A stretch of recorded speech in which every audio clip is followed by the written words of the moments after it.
Okay, hi everybody. I'm Peter Schwartz. I'm the director of the Center for Bioethics and the Bioethics program for the CTSI. And it is my pleasure to welcome you to this next episode session of the TREATS talks, Translational Research Ethics Applied Topics, with our own Tom Doyle, the postdoctoral fellow at the IU Center for Bioethics. And I will tell you that this is not a topic somebody pushed on Tom. This is not a topic that we had a burning set of questions about, but it's one that actually has come up before about when researchers can basically use themselves, sometimes lab members, on research. And so Tom, on his own, was interested in looking back at the history of this and helping us reflect on some of the ethics of it. And I think the ethical issues actually go a good deal farther than just this particular topic, which we'll get a chance to talk about. So I will also say that if you are intrigued by this talk and you want to read Tom's published article on this, I'm sure he'll mention it. Perhaps he provides the link. I might put the link in the chat too. It's quite a read. My favorite research ethics article of the last year, just for pure readability and hilarity. Not hilarity, horror. So anyway, without further ado, Tom. Thank you, Peter. This is, I expect, something that not everybody necessarily thinks about on their day-to-day basis when they're thinking about what constitutes research ethics and what are the topics in research ethics. So I hope this is a more mind-expanding discussion that we have here today, and I'm very excited to hear your thoughts on some of the points that I raise here. So you might be wondering, why should we worry about self-experimentation? And so I want to bring your attention to a case of self-experimentation that happened not so long ago and is, in fact, still continuing on to this day. So in the early days of COVID-19, where everyone was throwing everything against the wall and seeing what sticked, there was a group of scientists who formed what they called the Rapid Development Vaccine Collaborative, which is the 50C3, or if I don't know if nonprofit acronym correct. But pretty much what their stated goal is to maximize access to vaccines when and where they're needed most at the beginning of outbreaks before they become dangerous pandemics. The collaborative was formed to produce safe and effective vaccines in the earliest days of the outbreaks and through decentralized vaccine self-administration to create proof of principle demonstrations of the safety of early stage vaccines. So you can see here that this is obviously going to point towards self-experimentation of these vaccines and using pretty much the researchers as the test subject to determine whether or not these vaccines are safe. And to do this at the very early stage of vaccine development when the pandemic first begins. It began in the early days of COVID-19, and they started testing the vaccines on themselves. And these are nasal vaccines, which kind of leads into our next, from the ethics perspective, why someone would want to do this. So according to Peter Singer's utilitarianism, which is to reduce amount of suffering for the most amount of people, this is like a major motivator for these researchers, is to create a vaccine that balances affordability, deliverability, and effectiveness. It's producing an open source vaccine that you can distribute all across the world, is nasal administered, so you don't need to have, people who know how to administer shots. People can send it to the person's house and they can just, administer it themselves. So it's to create a vaccine that is not that is for the people, that can be spread and given to the most amount of people and, tamp down a pandemic before it gets bigger. Now, the empirical work on the efficacy of these vaccines, if you're wondering, is still ongoing. They're still testing these vaccines on themselves, but thus far, there's no evidence to support the claim that these vaccines are as effective as the standard inoculation regimens for Spikevax and all the other ones that are out there today. And now, if we look at Redvac's term of use, so when you go to the website and you try to view any of their white papers, you try to view any of the information, you're brought immediately to the terms of use page. And on the terms of use page, it describes the possible risks and benefits. So you see immediate allergic reaction, unforeseen long-term effects, benefits are uncertain. And then as you get further down, you see self-experimentation. So it clearly states information developed in self-administering subject is an act of self-experimentation. So right now, today, there could be, and there probably is, scientists all across the world engaging in self-experimentations, whether it's through RADVAC, whether it's through other experiments that they might be, producing. They want results and quick. They're a willing subject. Why not? But with this terms of use, we might think about, what is this? What does this terms of use besides the legal terms of use? Is this informed consent? Is this telling people simply to proceed with caution? Is it, experimenter beware? These might come upon you if you're going to engage in this experiment. But most importantly, we might ask, is this ethically sufficient? Is simply having a terms of use identifying, okay, here's the risk or benefits, and you're engaging in self-experimentation. If you do this, it's on you. Is that an ethically sufficient way of moving forward with self-experimentation? And we might want to look at whether it's sufficient by looking at the facts. So there was an interesting survey that was done in 2019, which approached ethics committees, so IRBs are equivalent, to see if they had any policies regarding self-experimentation. And 25 of the 37 had no policies. No way of thinking about self-experimentation, probably would not know how to navigate that if it went through the docket. Yet 25 of those 37 said that self-experimentation would require an ethics view as if it were presented to them. So what we see here is a discrepancy between IRBs not having anything on the books to say this is how we deal with self-experimentation. There's a clear policy in place for what are the ethical concerns. How do we manage a self-experimentation protocol different from all other protocols? And then yet on the other hand, we have 25 of these 37 saying that, yeah, this requires ethics review. They need to be, if this were presented to me, I would need to look at this as a case of research ethics and need to, provide guidance on this. And then also just to look at the rates of self-experimentation. So they sent out widely like 1,000 surveys, and you got 52 response rate, or 52 scientists responded to it.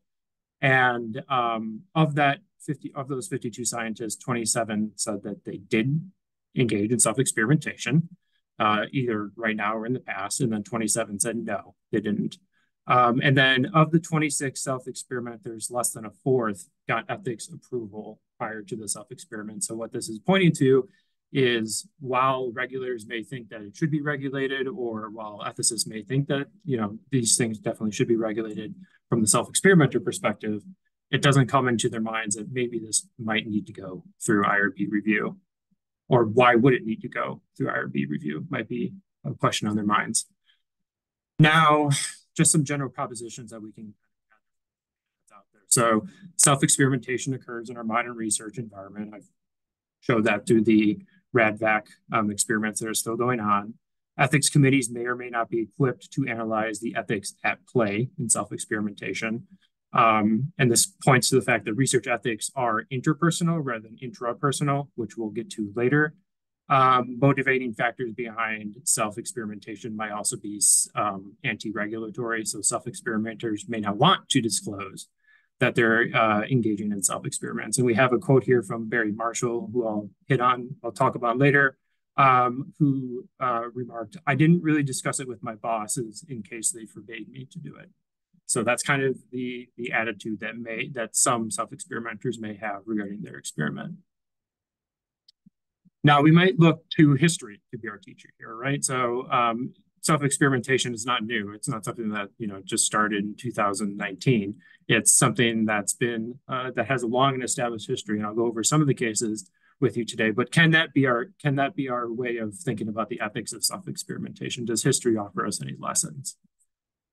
So actually, if we look at the history of research ethics, we can see that while our modern architecture of research ethics kind of struggles with the question of self-experiments, a document that is considered the historical starting point, which is the Nuremberg Code, actually gave us some insight into whether or not self-experimentation should be ethically allowed. And this is So the point, there's there's 10 principles in the Nuremberg Code. The fifth principle states, no experiment should be conducted where there is an a priori reason to believe that death or disabling injury will occur, except perhaps in those experiments where the experimental physicians also serve as the subjects. So boom, we have at the beginning of research ethics, the very kind of beginnings of the foundations of thinking like, do we need protections for research participants? We have the leading document saying that, yeah, self-experimentation, if it's going to be dangerous, the physician should be the person to it. Put your money where your mouth is. If you say you want to do this thing, go and be the person to do it, right? So again, we have at the beginning just a kind of, if not condoned, outright saying, if you are a self-experimenter and you want to do something dangerous, do it yourself. And we might ask, where did this come from? Where did this idea of having the experimenter be the person who has to bear the burdens in very dangerous experiments? What kind of led to that being the fifth principle in the Nuremberg Code? Well, if we look at the earlier draft of the code, we see a following statement. So it is ethically permissible for an experimenter to perform experiments involving significant risk if he considers the solution of the problem important enough to risk his own life, such as was done in the case of Walter Reed's yellow fever experiment. And we might be questioning, what is Walter Reed's yellow fever experiment? So this experiment was conducted in 1900, and it was the most kind of well-known case of self-experimentation. It's probably the case that some of you may already know.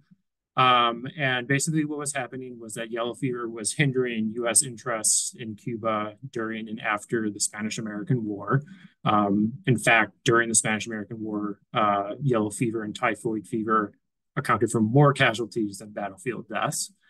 And then, importantly, at that point, they did not know what the vector for yellow fever was. So the two competing theories was it was fomites, so things that you would find on clothing or could be passed through the air. So it's human-to-human contact. The human would get yellow fever, cough, bodily fluid, someone else would get in contact with that, and then that's how it would spread. The other competing view, which was put forward by some Cuban scientists, was that it was mosquitoes. Mosquitoes were causing yellow fever. People were getting bitten by this mosquito that was carrying this pathogen, and that's what was causing yellow fever. So Walter Reed, who was a Army major, decided that he needed to test this. He needed to figure out once and for all whether or not it was fomites or mosquitoes, because that would definitely change how you're preventing yellow fever in Cuba. So after they had that research question, fomites or mosquitoes, they tried it on animals and the testing didn't work. So the animal models were not, I think they tried in pigs, and the pigs were just not developing yellow fever as they were expecting. So they determined that human experiments were going to be necessary.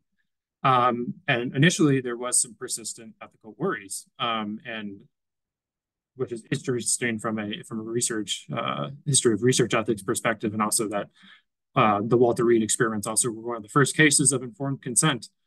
When they created an informed consent document for that they didn't ultimately use, but that was they were worried about whether this was ethical. Do you expose people to yellow fever? How is that an ethical kind of experiment? Is that the right thing to do? So they ultimately decided, we want to know this question. We think it's important. We, the physician researchers, are going to be the people who are the subjects.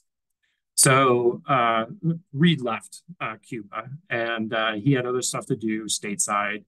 And so his colleagues, James Carroll, Aristides Argamonte, and Jesse Lazier, would perform the experiment. So they would be the self-experimenters. And they had begun this self-experiment thinking that this was going to be, so they were going to expose themselves to mosquito bites. That was the self-experiment. And they were thinking that it was going to be a failure. Like the literature that was out there and the scientific views at that time was it's fomites that are causing yellow fever. There's no way mosquitoes are going to be, is not going to cause yellow fever. So there was that bit of thinking on the researcher's perspective that, okay, I'll do this because I don't think I'm going to develop yellow fever. So what happened was Lazier incubated a batch of mosquitoes, and then he had that batch feed on a person with yellow fever. And then Lazier would then subject a person from that batch. You would take that mosquito from that batch, put a person's arm out, here you get a mosquito bite. And the first set of batches, which they did amongst study personnel, resulted in no infection. Or no infection. So all was perfect, right? That seems like the fomite hypothesis is going to be proven here. And then all of a sudden, Carroll was subjected to a bite. And then to everyone's surprise, James Carroll came down with yellow fever. So Lazar was surprised by this, and he started to see other cases of yellow fever develop in some of his research subjects. So then he tested the experiment on a soldier, Private William H. Dean, who then also came down with yellow fever. So at this point, it was like super likely that mosquitoes were causing yellow fever. Like there was evidence out there that you should not subject yourself to a bite from a yellow fever mosquito.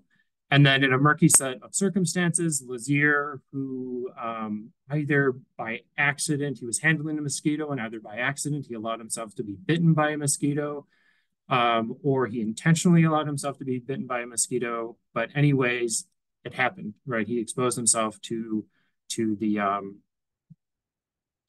variable, and he developed yellow fever, unfortunately, and died from the infection a week later.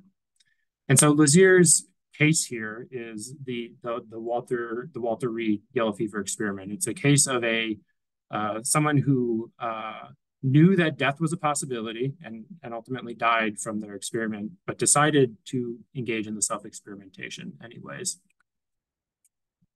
So what does history teach us about self-experimentation? It kind of refers back to how history received the yellow fever self-experiment. So overwhelmingly positive.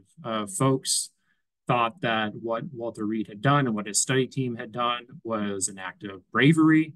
It was definitely considered ethically permissible. It seemed like they really wrestled with the issues of like, do I subject another person to this dangerous pathogen? And realize that, okay, no, I need to be the person that did that. So they definitely would consider that ethically principled back in the day. And then also supererogatory. So this is like what we refer to in the ethics literature of going above and beyond what is required, right? So this bravery, this courage that these physicians exhibited was an act of not only moral behavior, but kind of beyond what is expected of a moral agent. And so we have this section from JAMA Ethics, which just kind of, I'll just read the line from here. Dr. Lazier gave the ultimate gift. Both he and Dr. Carroll took the ultimate risk in the effort to save others. For that, we named Dr. Jesse Lazier and James Carroll role models in the field of research medicine. So definitely looked highly upon in our present day environment. And then we can look back on other self-experimenters. Peter mentioned my article, which he can link in the chat. I don't have it linked in here. But Werner Frostman was the first person who performed the world's first cardiac catheterization on himself. And he won the Nobel Prize in Medicine in 1956, along with Andre Florand and Dickinson Richards. And we have those folks pretty much to thank for modern cardiac catheterization and stent placement, pretty much. And then we have Barry Marshall, who's, if you know self-experimentation, you probably know Barry Marshall.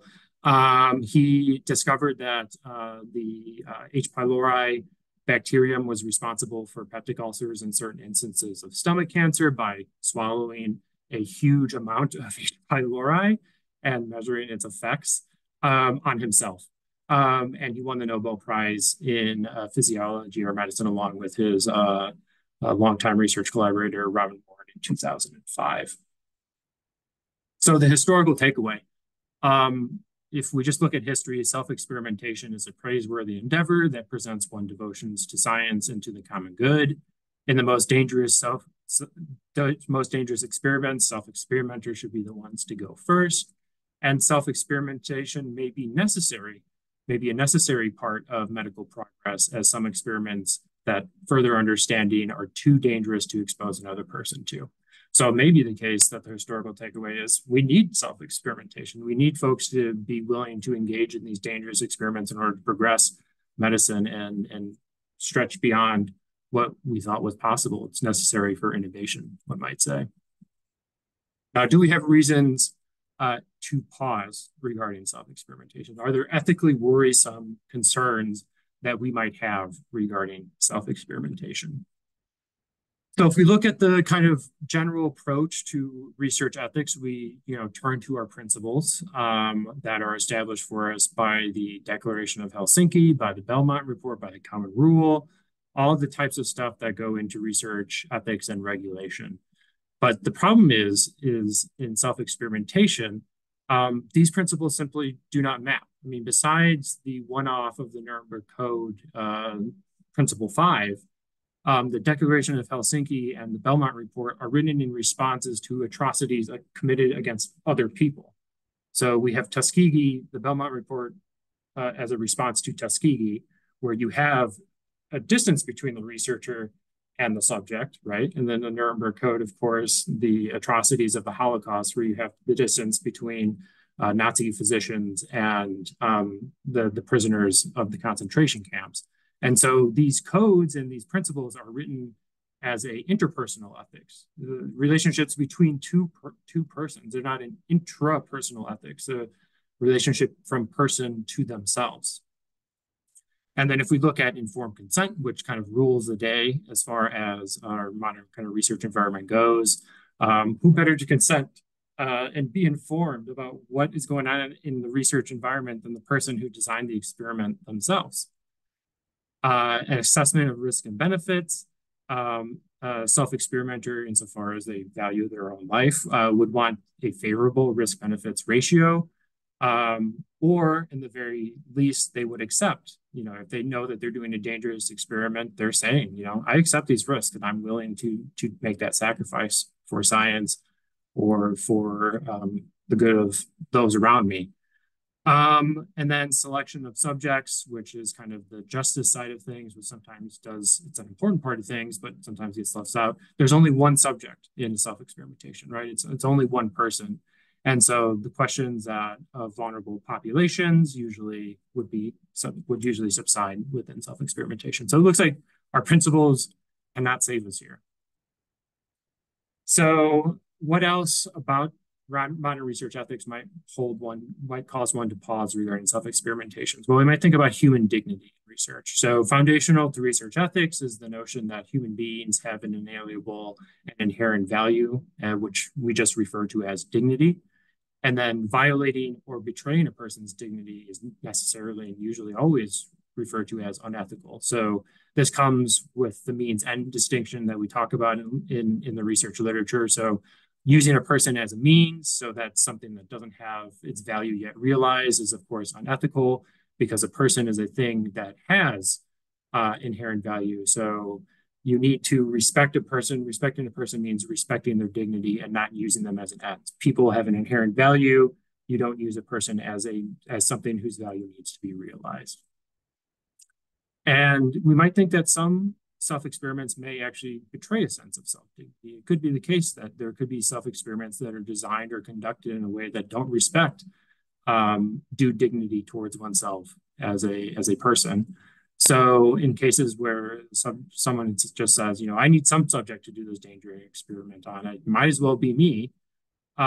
This might be thought of as a case of treating oneself as a means rather than the ends. They see themselves not as somebody possessing, inherent value or inherent worth, but rather something of, this is biology and I need a biological subject here, and that subject is going to be me, right? It's using oneself as a means rather than thinking of oneself as an ends.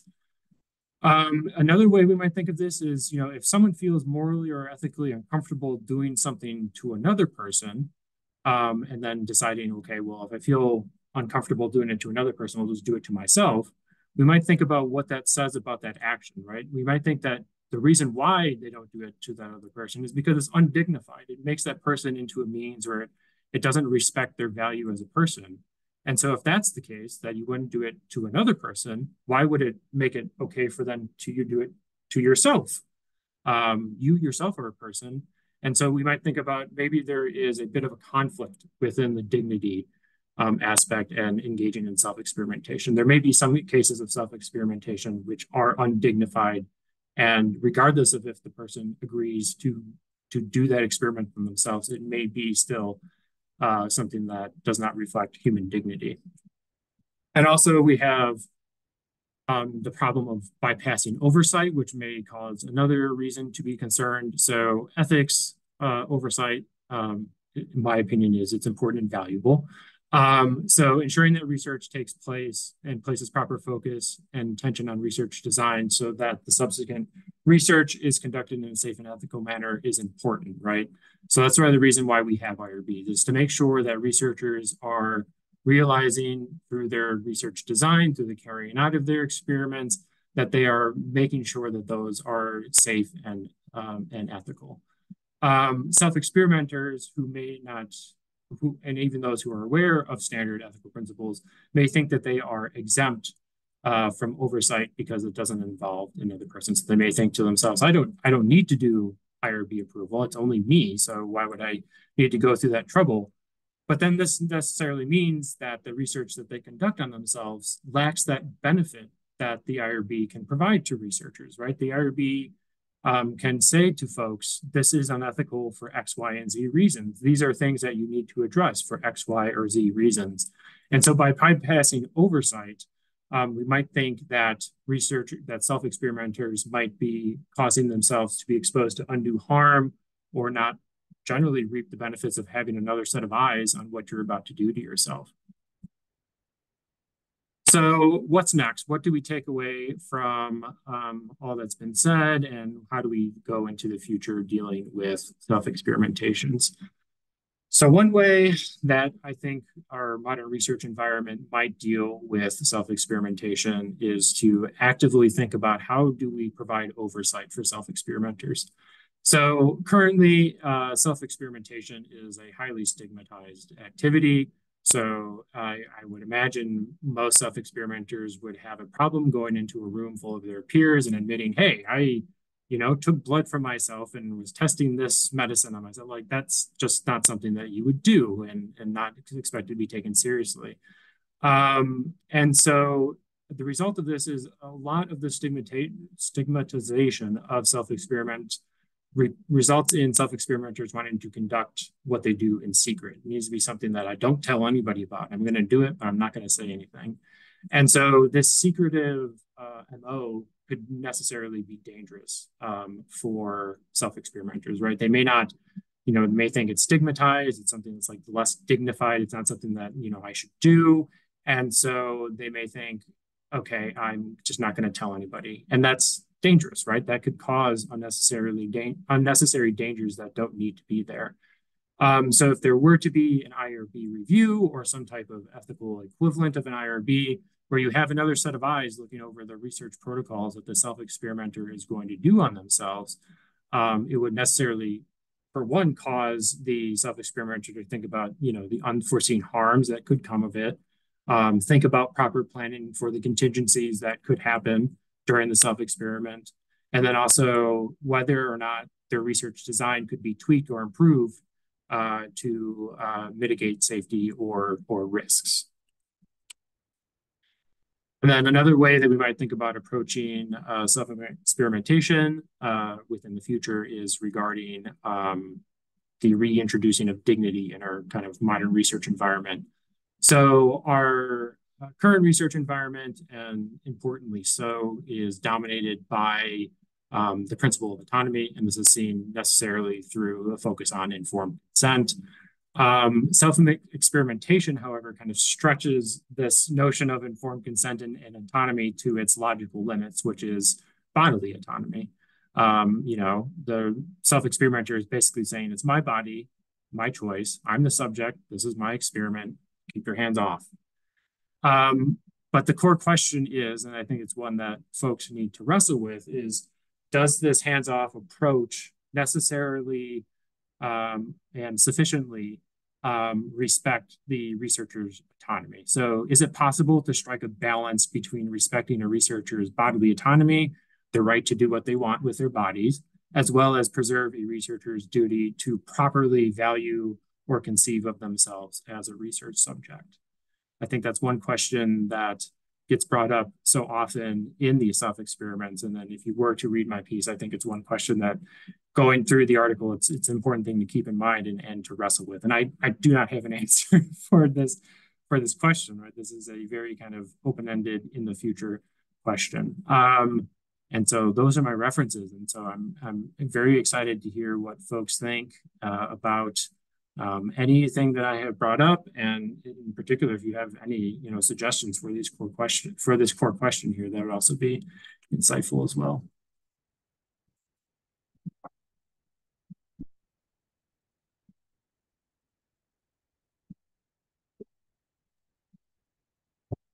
Yeah, the floor is open. We have a room full of people who may have some questions, including our elective students and our research staff here at the center. Can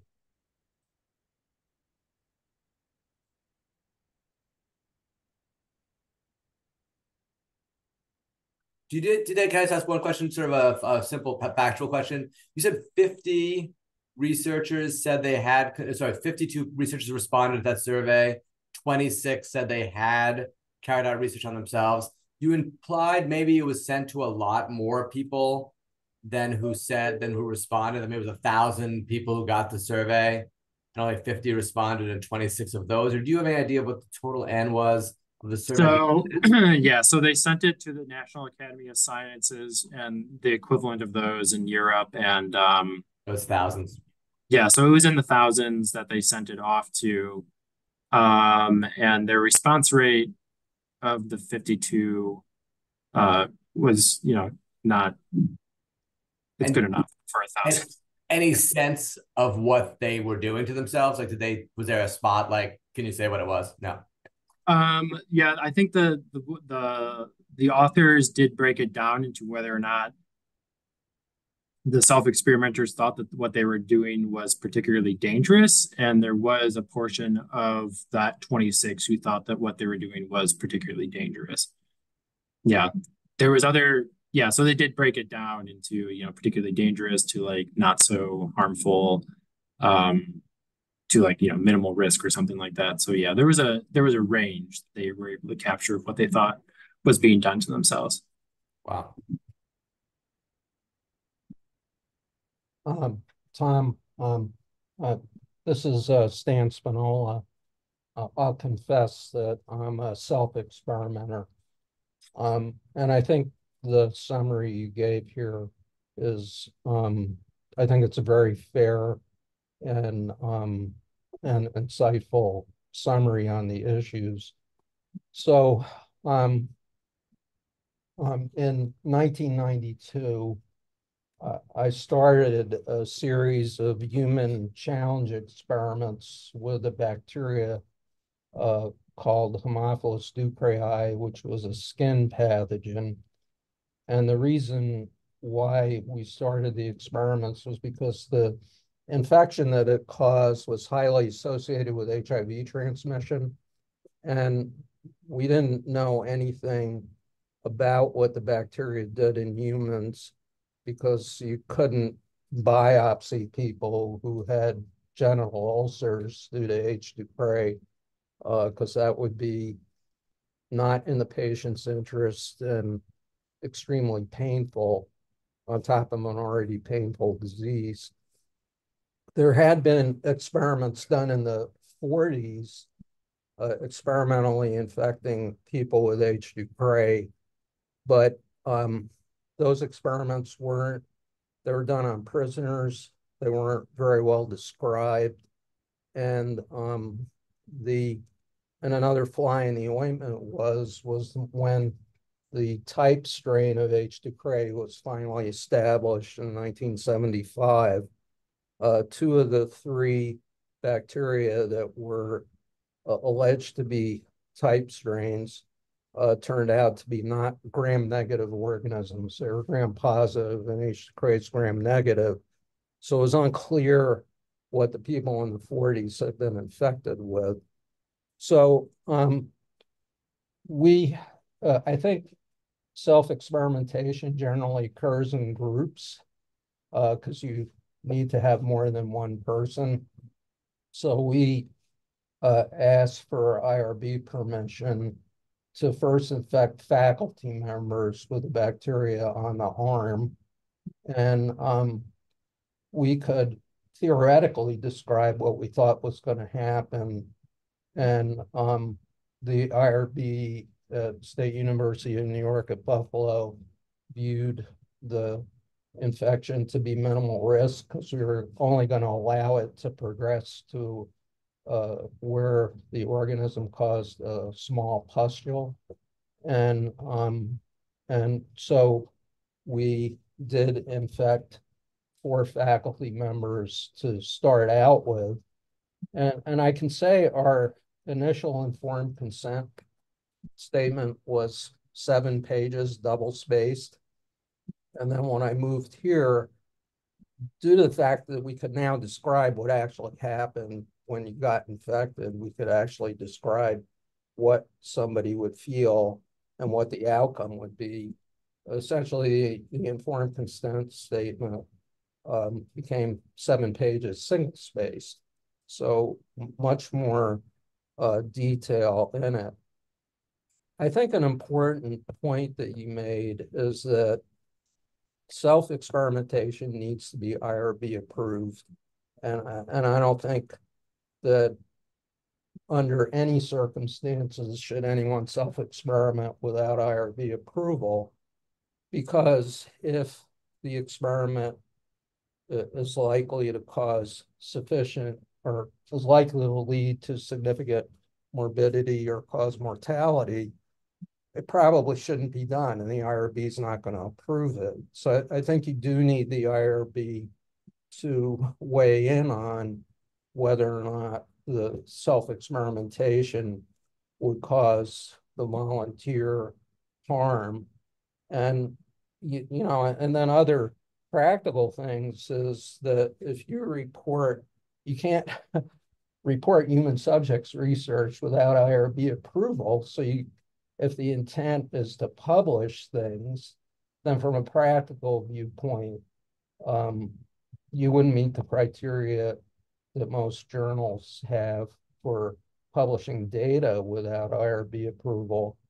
But in the end, so I still have this model from the 4 faculty volunteers. We've infected approximately 450 people.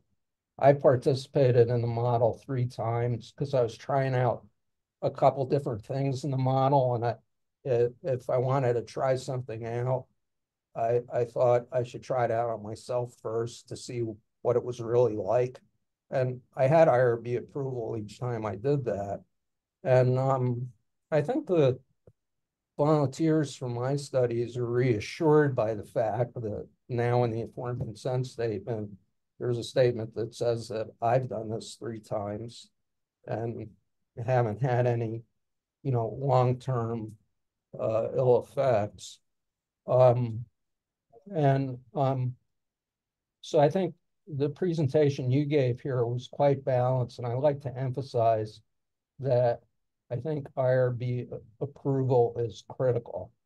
And I don't think anybody should do any self-experimentation without IRB approval. I mean, that could actually put the institution in some jeopardy for their human subjects research program. So it not only can put the self-experimenter at risk, can put the institution at risk. The other thing I wanted to point out was, in addition to the references you have, David Altman, who was a science writer for the New York Times, and you're probably reaching for the book, wrote a book called Who Goes First? Mine. Yeah. The story of self-experimentation in medicine. It's quite an interesting read, but I agree with your summary. I think it was very cogent. So thank you. Yeah, thank you. And the fascinating story that you just shared. And yeah, I mean, I think I was kind of not surprised by the lack of IRB the awareness of the IRB to have policies in place on how to deal with instances of self-experimentation when they come across their doorstep. And perhaps, self-experimentation is a thing that needs to be dealt with on a case-to-case basis. So maybe there doesn't need to be a policy that's in place. But it does seem to me to be that the environment, the IRB environment, the ethics regulation environment generally doesn't have any really good frameworks or levels of analysis or ways of thinking about self-experimentation to deal with it if it were to come across the doorstep. I'm glad that your IRB was able to look at it and was able to, think about, whether it was minimal risk and the benefits, of course, that came from your research, and we're able to decide that, yeah, this is something that needs to go ahead and this is important for science. I just worry that in our current IRB environment, whether or not that would be the case in all instances of self-experimentation where it is minimal risk. It's just you don't want to expose other people to pathogens, right? So you want to do it on yourself first in case something were to go wrong. And so I just don't think that environment is out there. But yeah, thanks for sharing that story and your comments on this as well.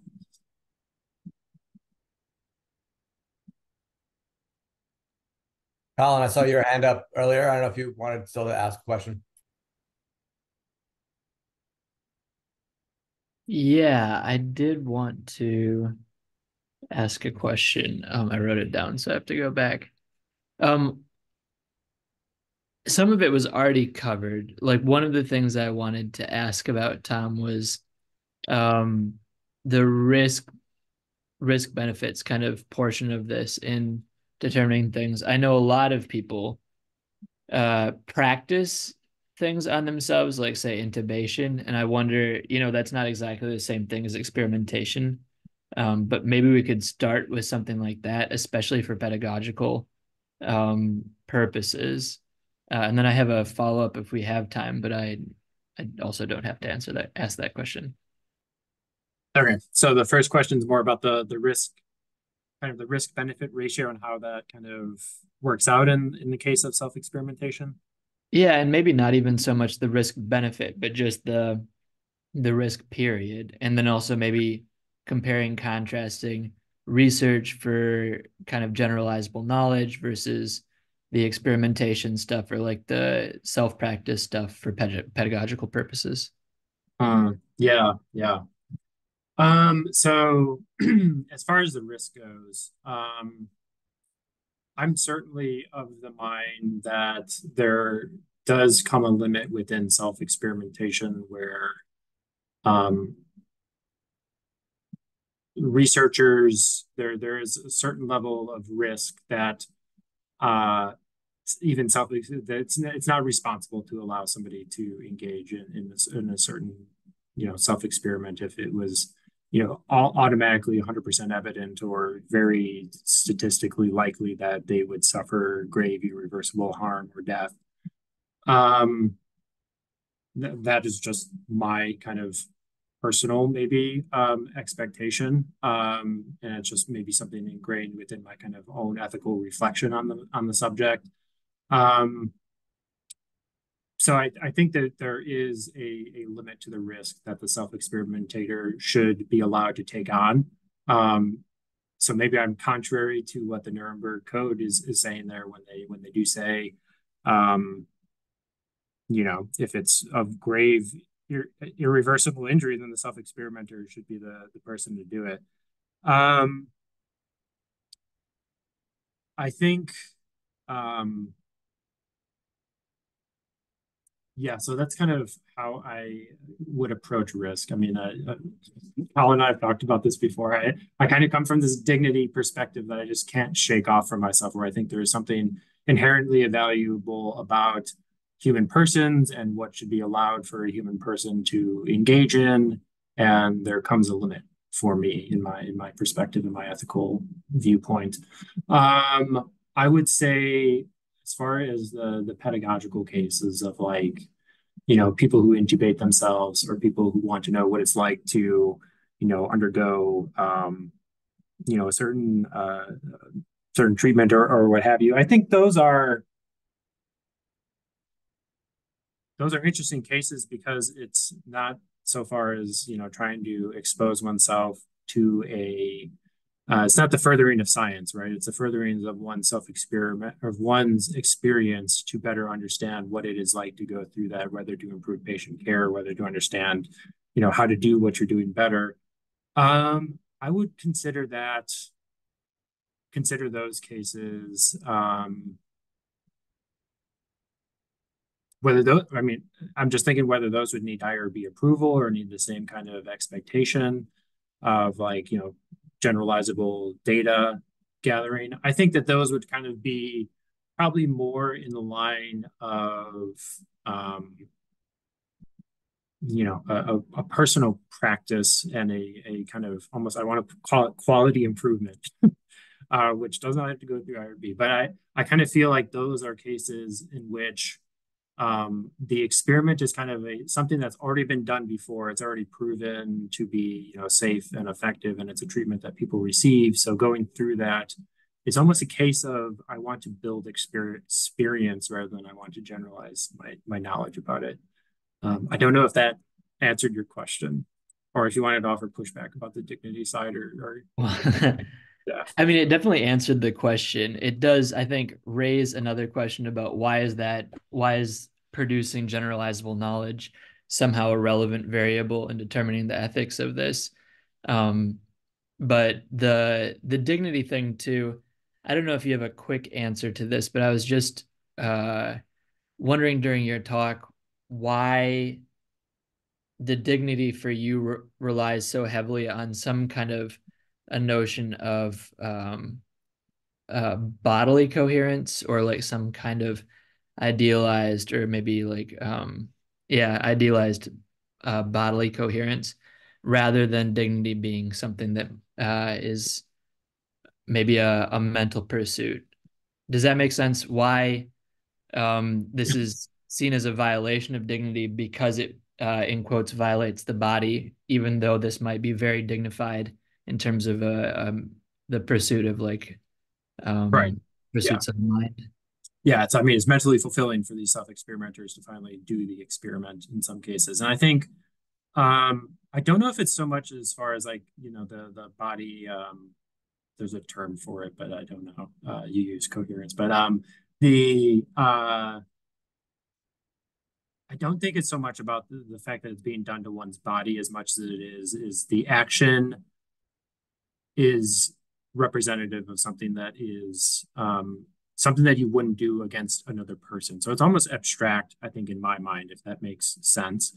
We have this notion of what it means to treat a person like a person, and to engage in certain acts against another person, we view that as undignified, as something you just don't do. And I don't know if that's so much as it's, an injury or an insult against another's body, or if it's just the, common understanding of what we kind of view as a human person.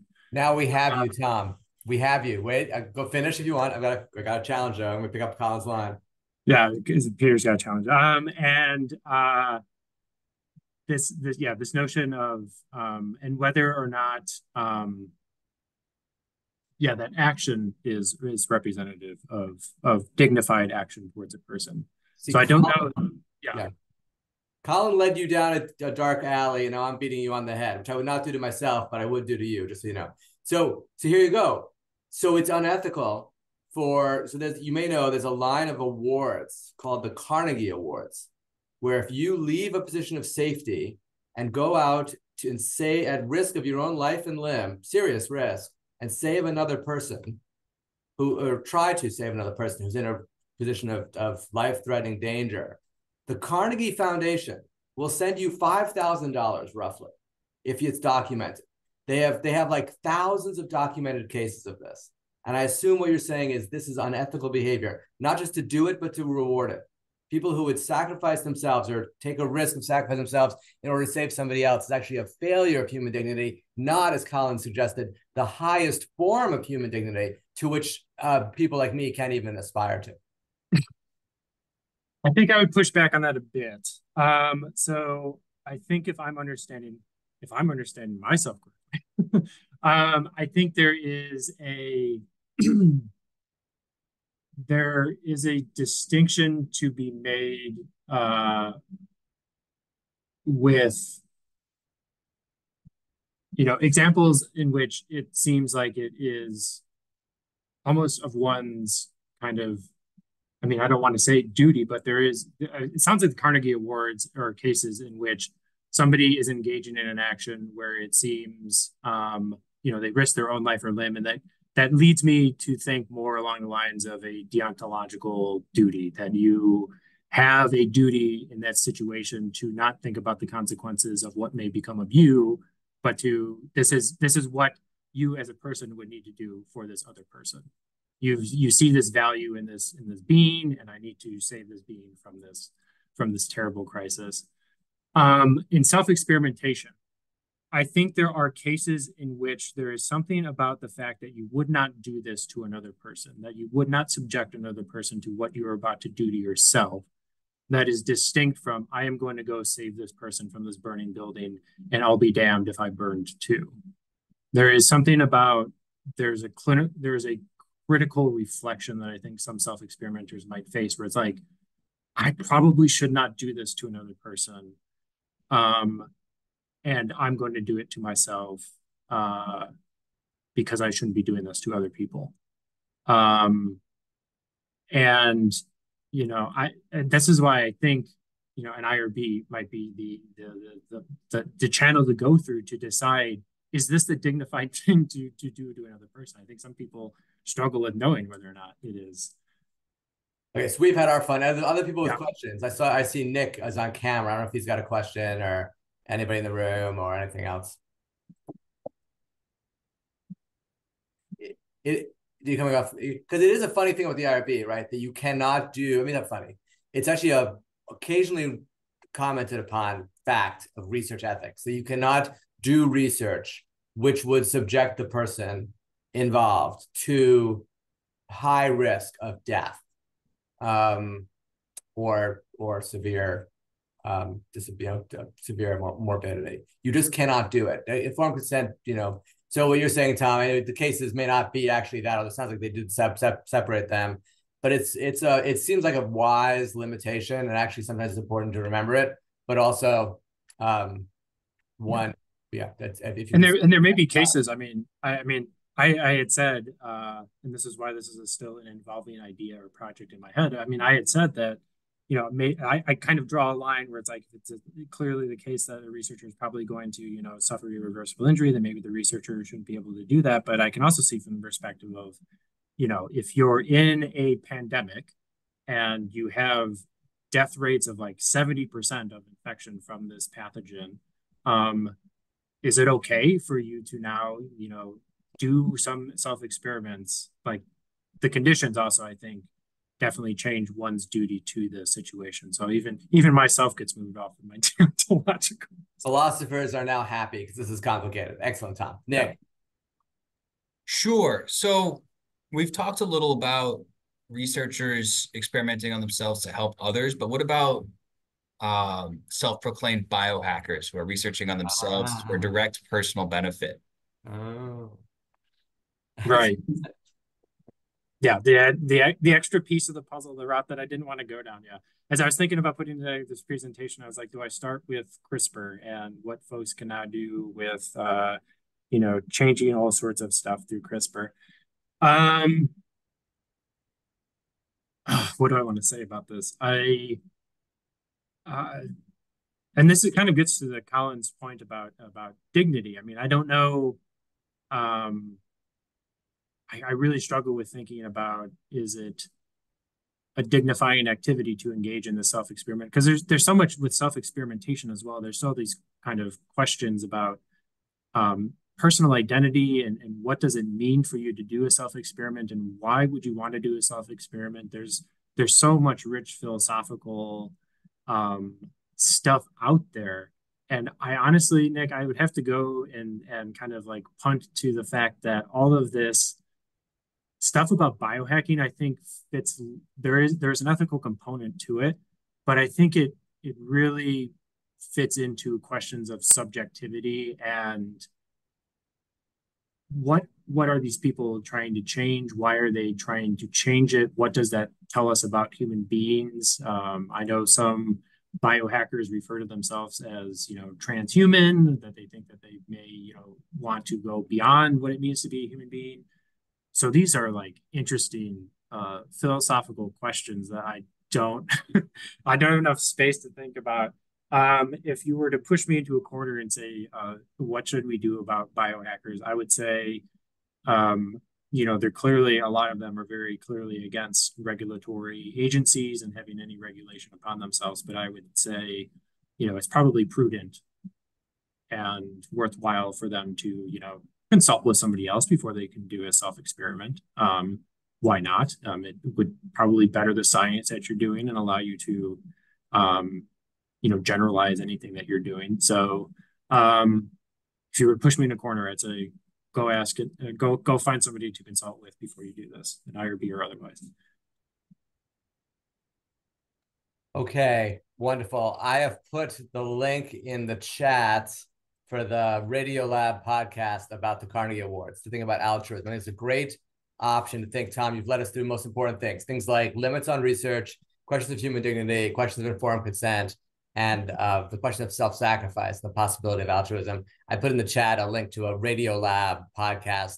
I think it's one of my favorite of all time about these Carnegie Hero Awards. And the stories will absolutely curl your hair and make you proud to be human. And you'll be aware, if you're like me, of your limitations as a moral human. So I think we could stop unless we have any other questions or thoughts. Well, I'll just finish by thanking Tom, and thank you very much. And also mentioning, of course, for those who are watching this on recording, maybe those, because the rest of you know, all these talks are recorded and placed on our treats page for further reference or enjoyment later. And we will certainly have a link to Tom's article, which goes through some of these great issues. Thank you so much.